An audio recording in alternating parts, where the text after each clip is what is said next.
تو वज़ीर ख़ज़ाना इसहाक़ डार और IMF के डिप्टी मैनेजिंग डायरेक्टर के दरमियान मुलाकात। वज़ीर ख़ज़ाना ने सैलाब से गैर मामूली नुकसानात से IMF ओहदेदार को आगाह किया।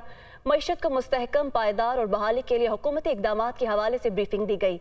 IMF ने मुस्तक़बिल में ताउन की यकीन दहानी भी करा दी है। एलामिया जारी कर दिया गया है। आपको बताएं कि इस वक्त इसहाक़ डार अमरीका में मौजूद है और वज़ीर ख़ज़ाना इसहाक़ डार और IMF के डिप्टी मैनेजिंग डायरेक्टर के दरमियान मुलाकात हुई है। वज़ीर ख़ज़ाना ने सैलाब से गैर मामूली नुकसानात से IMF ओहदेदार को आगाह किया। मईशत को मुस्तहकम, पायदार और बहाली के लिए हुकूमती इक़दामात के हवाले से ब्रीफिंग दी गई है। इस बारे मज़ीद जानेंगे अपने नुमाइंदे मुदस्सिर अली राना से। जी मुदस्सिर, आगाह कीजिएगा इस मुलाकात बारे।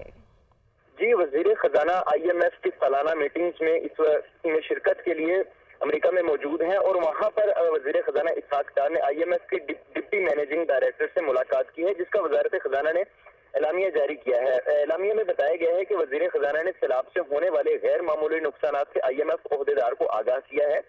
मईशत को मुस्तहकम, पायदार और बहाली के लिए हुकूमती इक़दामात के हवाले से भी ब्रीफिंग दी है। एलामिया में बताया गया है कि डिप्टी मैनेजिंग डायरेक्टर IMF ने मईशत की बहाली के लिए हुकूमती इक़दामात की तारीफ की है और IMF ने इस बात की भी यकीन दहानी करवाई है कि पाकिस्तान को मुस्तक़बिल में मुकम्मल तौर पर IMF की जानिब से ताउन फराहम किया जाएगा। इसके अलावा वज़ीर ख़ज़ाना इसहाक़ डार ने आलमी बैंक के सदर से भी मुलाकात की है और वज़ीर ख़ज़ाना ने पाकिस्तान की समाजी इक़्तिसादी तरक्की में मुसलसल आलमी बैंक के ताउन पर शुक्रिया अदा किया है। वज़ीर ख़ज़ाना इसहाक़ डार ने आलमी बैंक के नायब सदर से भी मुलाकात की है। इसके अलावा वज़ीर ख़ज़ाना इसहाक़ डार ने इस्लामी तरक्याती बैंक के सदर डॉक्टर मोहम्मद सलमान अल जाजिर से भी मुलाकात की है, जहां पर वज़ीर ख़ज़ाना इसहाक़ डार ने इस्लामी तरक्याती बैंक तो अहम मुलाकातें जारी हैं। बहुत शुक्रिया मुदस्सिर अली, हमें अपडेट कर रहे थे।